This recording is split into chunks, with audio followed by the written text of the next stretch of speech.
qui est en train de rentrer dans votre génération est un type d'évangile différent de ce que vous avez écouté.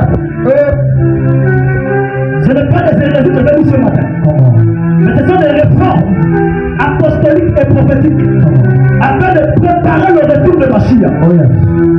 La Bible dit dans ce passage que nous venons de lire, c'est comme riche symbolise Yahweh qui organise un grand événement à l'événement de Christ.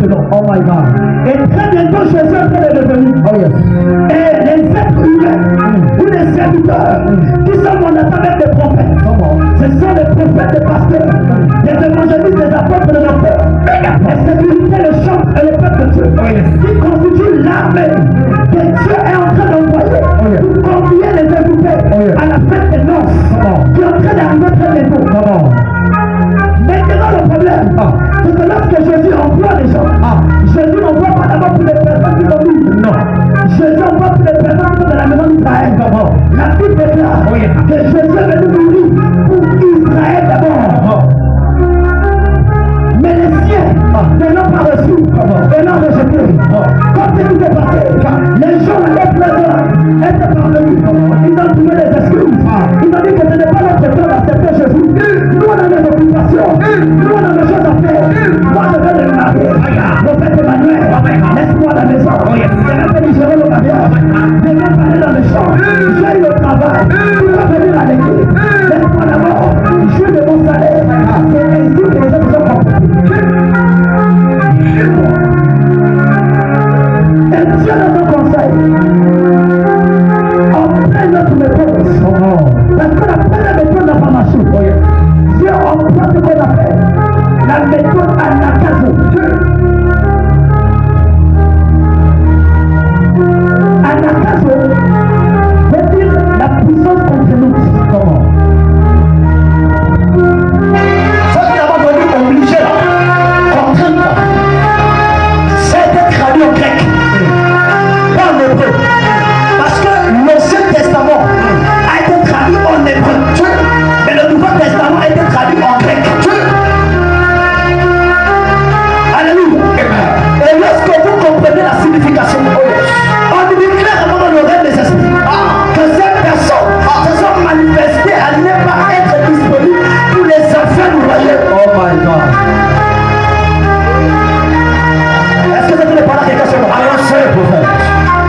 Maintenant, Dieu emploie ce qu'on appelle la puissance de l'évangile Anakazo. Les amis, le monde connaît déjà votre méthodologie. Le monde connaît déjà votre formation. Les païens, les mondains connaissent déjà que vous prêchez de cette manière. Les amis, l'évangile est temps de la fin. Ce n'est plus l'évangile que vous avez coupé. L'évangile est temps de la fin. C'est l'évangélisation brutale.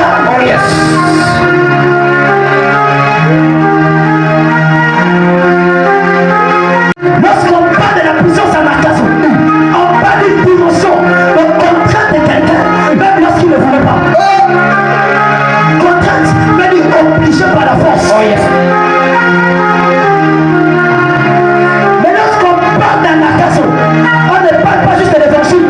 Je vous ai dit qu'on parle de la puissance qui accompagne l'évangile.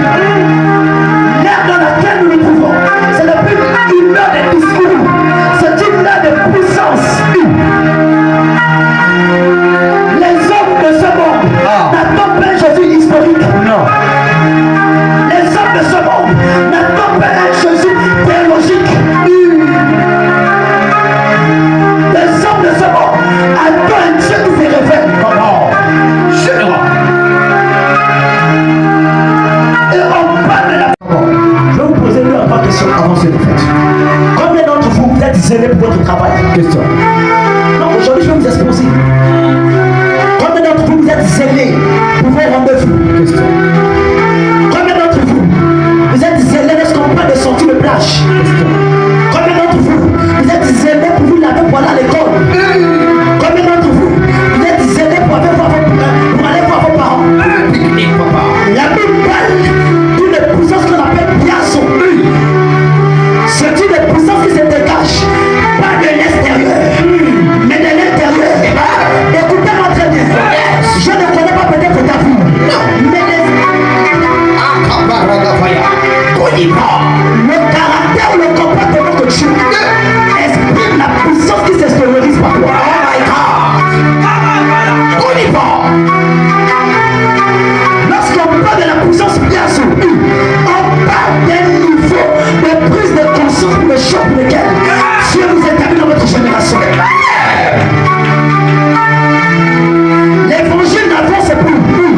Parce que vous trouvez des prétextes de faire des excuses. Vous trouvez des prétextes pour dire que je suis occupé. Je suis malade. J'ai trop travaillé la nuit prophète. J'étais trop peut-être chargé. Écoutez-moi très bien. Lorsque Biazon arrive, Biazon annule les excuses. Lorsque Biazon arrive, les excuses, les explications. Biazon se pose. L'église n'a plus de force parce que les gens raisonnent beaucoup. Les gens raisonnent de toutes les raisons. Voilà pourquoi moi, quand tu raisonnes, je me pose. Lorsque la puissance Biazon sera en vous, écoutez-moi très bien.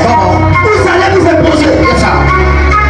Il y a des gens pour lesquels vous allez même aller laver les habits pour qu'ils viennent dans l'église. Ça, c'est Biazon qui peut faire ça. Oui. Je le rends. Oui. Vous prêchez bien. J'écris dans mon livre la Bible du temps de la prière. Je ne peux pas être efficace. Il faut accumuler. Retenir le temps dans ton esprit. Cette visitation de quelqu'un ne suffit pas. Quand je suis le contact au téléphone ne suffit pas. J'ai besoin d'en prendre Biazon. Biazon me dit agir au-delà des épreuves. Vous avez vu comment la personne a dit. Vous avez trouvé des raisons.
personne dont le nom Anadéa.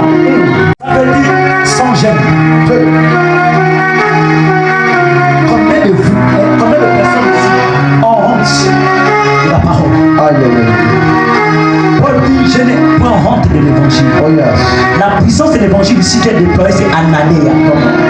Anadéa veut dire exercer l'évangile sans gêne.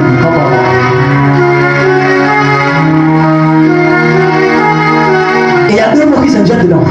Sans gêne et avec persécution. Avec persévérance. Écoutez-moi ce matin. Lorsque la puissance Anadéa est sur quelqu'un, la personne n'a pas honte de se lever pour Christ. Aujourd'hui, les chrétiens ont honte de s'affirmer qu'ils sont chrétiens. Les chrétiens aujourd'hui, ils ont peur même de dire à leur conduite de chrétien. On découvre seulement. C'est-à-dire même les statues ne révèlent